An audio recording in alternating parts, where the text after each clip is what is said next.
ಓಂ ಶ್ರೀ ರಾಘವೇಂದ್ರಾಯ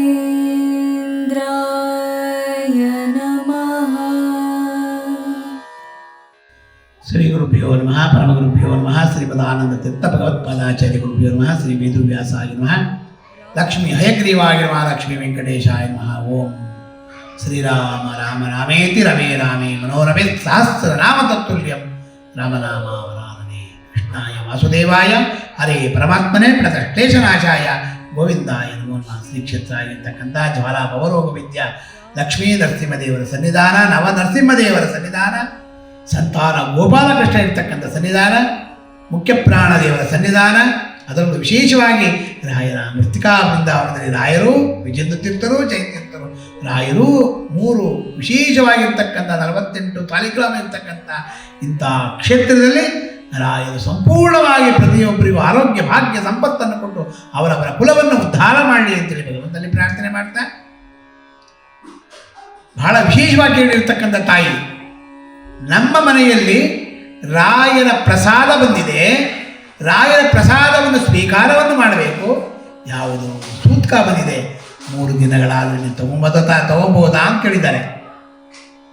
ಬಹಳ ವಿಶೇಷವಾಗಿರ್ತಕ್ಕಂಥದ್ದು.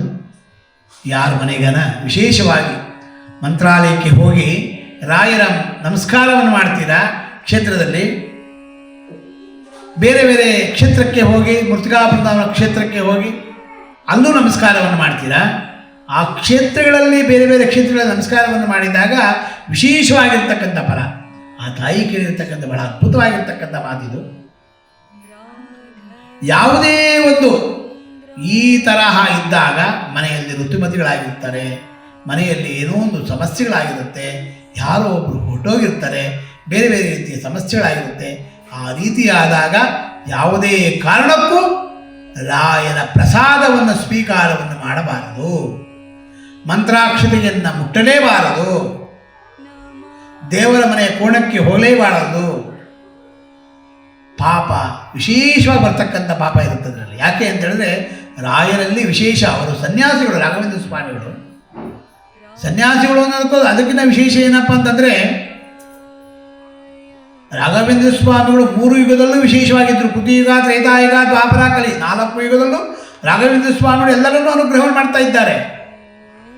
ಆದರೆ ಭಗವಂತ ದಶಾವತಾರ 10 ಅವತಾರವನ್ನು ಮಾಡಬೇಕಾದ್ರೆ 4 ಯುಗದಲ್ಲೂ ಅವತಾರ ಮಾಡಿದ್ದಾನೆ ಭಗವಂತ ನಾರಾಯಣ. ಒಂದೊಂದು ಅವತಾರದಲ್ಲೇ ಒಂದೊಂದು ಮಾಡಿದ್ದಾನೆ.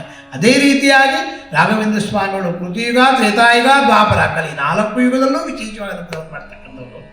ಆ ರೀತಿಯಾಗಿ ಅನುಗ್ರಹವನ್ನು ಮಾಡಬೇಕಾದ್ರೆ ಯಾವುದೇ ಕಾರಣಕ್ಕೂ ಅದನ್ನೆಲ್ಲ ತಗೊಂಡಾಗ ಆ ದೋಷವು ಜಾಸ್ತಿ ಆಗ್ತಕ್ಕಂಥ ಹಾಗೇ ಇರುತ್ತಮ್ಮ. ಅದರಿಂದ ನಿಮ್ಮ ಸೂತ್ಕವೆಲ್ಲ ಆದ ನಂತರ ರಾಯರ ಪ್ರಸಾದವನ್ನು ಸ್ವೀಕಾರವನ್ನು ಮಾಡಬಹುದು. ಮಂತ್ರಾಕ್ಷತೆಯನ್ನು ತಲೆ ಮೇಲೆ ಹಾಕಬಹುದು. ಈ ಮಂತ್ರಾಕ್ಷತೆಯಿಂದ ಏನು ಫಲ ಸಿಗುತ್ತೆ ನಿಮಗೆ? ಆ ಮಂತ್ರಾಕ್ಷತೆ ಏನಪ್ಪ ಅಂದರೆ, ಸಾಕ್ಷಾತ್ ರಾಘವೇಂದ್ರ ಸ್ವಾಮಿಗಳ ಸ್ತೋತ್ರದಿಂದ, ರಾಘವೇಂದ್ರ ಸ್ವಾಮಿಗಳ ವಾಯುಸ್ತುತಿ ಪಳನಿಗಿಂದ,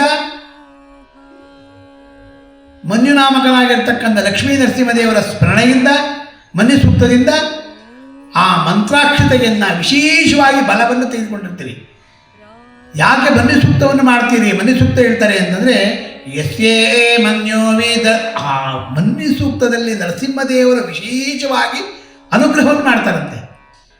ಈ ಮಂತ್ರಾಕ್ಷತೆಯಲ್ಲಿ ಯಾಕೆ ಫಲ ಸಿಗುತ್ತೆ ಅಂತ ಅಂದಾಗ, ನಮಗೆ ದುಷ್ಟಶಕ್ತಿಗಳಿರುತ್ತೆ, ಮತ್ತು ಯಾರೋ ಒಂದು ಕೋಪವನ್ನು ಮಾಡಿ ನಮಗೆ ಒಂದು ಸದೆಯನ್ನು ಬಡಿಯಕ್ಕೆ ಬಂದಿರ್ತಾರೆ, ನಮಗೆ ಹೊಡೆಯೋದು ಬಡಿಯೋದು ಇನ್ನೊಂದೇನೋ ಮಾಡೋಕ್ಕೆ ಬಂದಿರ್ತಾರೆ.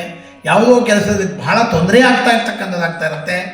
ಎಲ್ಲೋ ಕೆಲಸಕ್ಕೆ ಹೋಗಿರ್ತೀವಿ ನಾವು, ಆ ಕೆಲಸ ಆಗಲ್ಲ, ನಮಗೆ ಹಿತಶಕ್ತಿಗಳು ಪಕ್ಕದಲ್ಲೇ ಇರ್ತಾರೆ, ಕೆಲಸ ಮಾಡ್ತಾ ಇರ್ತೀರಿ, ಇವು ನಮ್ಮನ್ನು ಬೈತಾ ಇರ್ತಾರೆ. ಆ ಮಂತ್ರಾಕ್ಷತೆಯಿಂದ ಆ ಮನ್ಯುನಾಮಕನಾಗಿರ್ತಕ್ಕಂಥ ಪರಮಾತ್ಮ ಲಕ್ಷ್ಮೀ ನರಸಿಂಹದೇವರ ಸ್ಮರಣೆಯನ್ನು ಮಾಡಿರ್ತೀರಿ. ಅದರಲ್ಲೂ ವಿಶೇಷವಾಗಿ ರಾಯರ ಸ್ತೋತ್ರವನ್ನು ಪಠನೆಯನ್ನು ಮಾಡಿರ್ತೀರಿ. ಅದರಲ್ಲೂ ವಿಶೇಷವಾಗಿ ವಾಯುದೇವರ ಒಂದು ಸ್ಮರಣೆ ಅಂದರೆ ವಾಯುಸ್ತುತಿಯಿಂದ ವಿಶೇಷವಾಗಿ ರಾಯರಿಗೆ ಅಷ್ಟೋತ್ರವನ್ನು ಮಾಡಿ ಆ ಮಂತ್ರಾಕ್ಷತೆಯನ್ನು ಬೃಂದಾವನದ ಮೇಲೆ ಇಟ್ಟು ಆ ಮಂತ್ರಾಕ್ಷತೆಯನ್ನು ತೆಗೆದುಕೊಂಡು ಬಂದಿರ್ತೀರಲ್ಲ, ಆ ಮಂತ್ರಾಕ್ಷತೆಯಲ್ಲಿ ಅಷ್ಟು ಬಲ ಇರುತ್ತಂತೆ. ಸಾಕ್ಷಾತ್ ರಾಘವೇಂದ್ರ ಸ್ವಾಮಿಗಳೇ ಅದರಲ್ಲಿರ್ತಾರಂತೆ, ಮುಕೋಟಿ ದೇವತೆಗಳಿರುತ್ತಂತೆ ಅದರಲ್ಲಿ. ಅದಕ್ಕೋಸ್ಕರ ಆ ಮಂತ್ರಾಕ್ಷತೆಯನ್ನು ತಲೆ ಮೇಲೆ ಹಾಕೊಂಡಾಗ ಆ ಮಂತ್ರಾಕ್ಷಿ ತಲೆ ಮೇಲೆ ಹಾಕ್ಕೊಂಡು ಆ ತಲೆಯಲ್ಲಿ ಮಂತ್ರಾಕ್ಷಿ ಹಾಕ್ಕೊಂಡು ಹಿಂಗೆ ಕೈ ಇಟ್ಕೊಬೇಕಂತೆ. ಕೈ ಇಟ್ಕೊಂಡು ಓಂ ಶ್ರೀ ರಾಘವೇಂದ್ರಾಯ ನಮಃ, ಓಂ ಶ್ರೀ ರಾಘವೇಂದ್ರಾಯ ನಮಃ, ಓಂ ಶ್ರೀ ರಾಘವೇಂದ್ರಾಯ ನಮಃ. ಆದಷ್ಟು ಬೇಗ ನಾವು ಹೋಗಬೇಕು ಅಂತಿದ್ರೆ 3 ಸಲ ಹೇಳ್ಬೋದು. ಇಲ್ಲ ಅಂದರೆ 11 ಸಲ ಹೇಳ್ಕೊಂಡು ಓಂ ಶ್ರೀ ರಾಘವೇಂದ್ರಾಯ ನಮಃ ಅಂತ ಆ ಮಂತ್ರಾಕ್ಷಿ ಹೇಳ್ಕೊಂಡು ಓಂ ಶ್ರೀ ರಾಘವೇಂದ್ರ ಮನಸ್ಸಲ್ಲೇ ಹೇಳ್ಕೊಂಡಾಗ ಆ ಮನಸ್ಸಲ್ಲಿರ್ತಕ್ಕಂಥ ದೇವತೆಗಳೆಲ್ಲವೂ ವಿಶೇಷ ಅನುಗ್ರಹವನ್ನು ಮಾಡ್ತಕ್ಕಂಥವ್ರಾಗ್ತಾರಂತೆ. ಅವ್ರು ಅಂದ್ಕೊಂಡಿರ್ತಕ್ಕಂಥ ಕೆಲಸ ಎಲ್ಲ ಸಿದ್ಧಿ ಆಗ್ತಕ್ಕಂಥ ಭಾಗ್ಯ ಇರುತ್ತಂತೆ. ತದನಂತರ ಈ ಪ್ರಸಾದ, ಆ ಪ್ರಸಾದ ಅಂದರೆ ಸಾಕ್ಷಾತ್ ಗುರುಗಳಾಗಿರ್ತಕ್ಕಂಥ ಪರಿಮಳಾ ಪ್ರಸಾದ. ಅದು ಒಂದು ಪರಿಮಳಾ ಪ್ರಸಾದ ಅನ್ನೋದಕ್ಕೂ ಬಹಳ ವಿಶೇಷ. ಅದು ಪರಿಮಳಾ ಪ್ರಸಾದ ಅನ್ನೋದಕ್ಕೆ ಅದರ ಸಂಶಯನೇ ಇಲ್ಲಂತೆ. ಗ್ರಂಥವನ್ನು ಮಾಡಬೇಕಾದ್ರೆ ಪರಿಮಳಾ ಗ್ರಂಥ ಅಂತ ಮಾಡೋದು. ಸಾಕ್ಷಾತ್ ಸುವಾಸನೆ ಅದು. ಪರಿಮಳ ಅಂತಕ್ಕಂಥ ಸುವಾಸನೆ. ಸಾಕ್ಷಾತ್ ಸರಸ್ವತಿ ದೇವಿಯ ಅನುಗ್ರಹದಿಂದ ಆ ಗ್ರಂಥವನ್ನೇ ರಚನೆ ಮಾಡಿದಾಗ ಆ ಗ್ರಂಥದ ಹೆಸರು ಪರಿಮಳ ಅಂತ ಹೆಸರು. ಅದಕ್ಕೆ ಆ ಪರಿಮಳ ಅಂತಕ್ಕಂಥ ಗ್ರಂಥ ಯಾಕೆ ಅಂದರೆ ಮಕ್ಕಳಿಗೆ ವಿದ್ಯಾಭ್ಯಾಸ ಇರಲ್ಲ, ಒಳ್ಳೆ ಜ್ಞಾನ ಸಂಪತ್ತಿರಲ್ಲ, ಅದರೊಳಗೆ ವಿಶೇಷವಾಗಿ ಮಾತು ಬರ್ತಾ ಇರಲ್ಲ. ಇಂಥವೆಲ್ಲವೂ ಏನಾಗ್ತಾ ಇರುತ್ತೆ ಅಂತಂದರೆ ಇಂಥವೆಲ್ಲಕ್ಕೂ ದೋಷ ಪರಿಹಾರಕ್ಕೋಸ್ಕರವಾಗಿ ಆ ಪ್ರಸಾದವನ್ನು, ಪರಿಮಳ ಪ್ರಸಾದವನ್ನು ಭಕ್ತಿಯಿಂದ ಶ್ರದ್ಧೆಯಿಂದ ನಾವು ಸ್ವೀಕಾರವನ್ನು ಮಾಡಿದಾಗ ಆ ಪರಿಮಳ ಪ್ರಸಾದ ಪರಿಮಳ ಆಗ್ಬಿಡುತ್ತಂಥದ್ದು. ನಮ್ಮ ಜೀವನವೇ ಪರಿಮಳ ಆಗ್ತಕ್ಕಂಥ ಭಾಗ್ಯ ಇರುತ್ತಂತೆ. ಆ ಪರಿಮಳ ಪ್ರಸಾದವನ್ನು ಮನೆಯಲ್ಲಿ ಇಟ್ಟುಕೊಂಡು ಜಾಸ್ತಿ ಇಟ್ಕೊಂಡ್ಬಿಡೋದವೆಲ್ಲ ಕೆಲವೇ ದಿನಗಳ ಮಾತ್ರ ಇಟ್ಕೊಂಡಾಗ ಆ ಭಗವಂತ ವಿಶೇಷವಾಗಿ ಸಾಲಿಗ್ರಾಮ ರೂಪದಾಗ್ಬಿಡ್ತಾನಂತವ.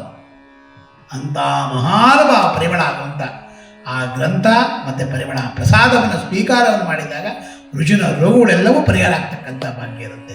ತಿರುಪತಿಯ ತಿಮ್ಮಪ್ಪ, ಮಂತ್ರಾಲಯ ರಾಘಪ್ಪ. ತಿರುಪತಿಯಲ್ಲಿ ಲಾಡು, ಮಂತ್ರಾಲಯದಲ್ಲಿ ಪರಿಮಳ.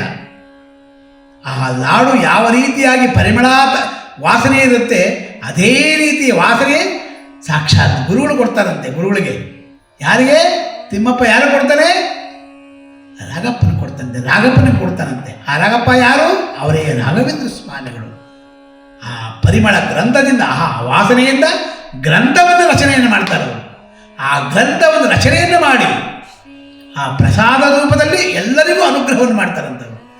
ಆ ಪರಿಮಳ ಗ್ರಂಥವನ್ನು ಯಾರ್ಯಾರ ಮನೆ ಇಟ್ಕೊಂಡಿದ್ದೀರಾ, ಸುಮ್ಮನೆ ಇಟ್ಕೊಂಡು ಪೂಜೆ ಮಾಡ್ತೀರಾ, ಆ ಗ್ರಂಥದ ಪ್ರಸಾದದಿಂದ ಆ ಗ್ರಂಥ ಓದಿದಷ್ಟು ಪುಣ್ಯ ಬರ್ತಕ್ಕಂಥ ಭಾಗ್ಯ ಇರುತ್ತಂತೆ.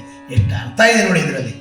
ನೀವು ಓದಿದ ಗ್ರಂಥವನ್ನೇ ಓದಲೇ ಬೇಡ. ನೀವು ಗ್ರಂಥ ಇಟ್ಕೊಂಡು ಪೂಜೆ ಮಾಡಿದಿರಲ್ಲ, ಆ ಪ್ರಸಾದವನ್ನು ಸ್ವೀಕಾರವನ್ನು ಮಾಡಿದಾಗ ಆ ಗ್ರಂಥ ಓದಿದಷ್ಟೇ ಪುಣ್ಯ ಬರತಕ್ಕಂಥ ಭಾಗ್ಯ ಇರುತ್ತೆ ಅಂತ ಹೇಳ್ತಾರೆ ರಾಘವೇಂದ್ರ ಸ್ವಾಮಿಗಳು. ಇಂಥ ಪರಿಮಳ ಪ್ರಸಾದವನ್ನು ಸ್ವೀಕಾರವನ್ನು ಮಾಡಬೇಕು. ಮತ್ತು ಅದರಲ್ಲೂ ವಿಶೇಷವಾಗಿ ರಾಯರಿಗೆ ನಮಸ್ಕಾರದಲ್ಲಿ ವಿಶೇಷ ಫಲ ಸಿಗ್ತಕ್ಕಂಥ ಭಾಗ್ಯ ಇರುತ್ತಂತೆ. ಎಲ್ಲಿ ರಾಯರ ಮಠಕ್ಕೆ ಆಗಲಿ, ಎಲ್ಲಿ ರಾಯರ ಫೋಟೋ ಇಟ್ಕೊಂಡಾಗಲಿ 21 ಪ್ರದಕ್ಷಿಣೆಯನ್ನು ಮಾಡಿದಾಗ, 11 ಪ್ರದಕ್ಷಿಣೆಯನ್ನು ಮಾಡಿದಾಗ, 5 ಪ್ರದಕ್ಷಿಣೆಯನ್ನು ಮಾಡಿದಾಗ ಫಲ ಹೆಚ್ಚಾಗಿ ಬರ್ತಕ್ಕಂಥ ಭಾಗ್ಯ ಇರುತ್ತಂತೆ. ಇಂಥ ರಾಘವೇಂದ್ರ ಸ್ವಾಮಿಗಳು ಅವರವರ ಒಂದು ವಿಶೇಷವಾಗಿ ಅವರವರ ಬೇಡಿಕೆ, ಅವರವರಿಗೆ ಏನನ್ನು ಮನಸ್ಸಲ್ಲಿರುತ್ತೆ ಆ ಮನಸ್ಸನ್ನು ಅವರೇ ಎಲ್ಲ ರೀತಿಯಾಗಿ ಅನುಗ್ರಹವನ್ನು ಮಾಡಿ, ಅವರೇ ಒಂದು ಚಂಚಲವನ್ನು ಮಾಡಿ ಎಲ್ಲವನ್ನು ಉದ್ಧಾರ ಮಾಡ್ತಕ್ಕಂಥವ್ರಾಗ್ತಕ್ಕಂಥ ರಾಘವೇಂದ್ರ ಸ್ವಾಮಿಗಳು.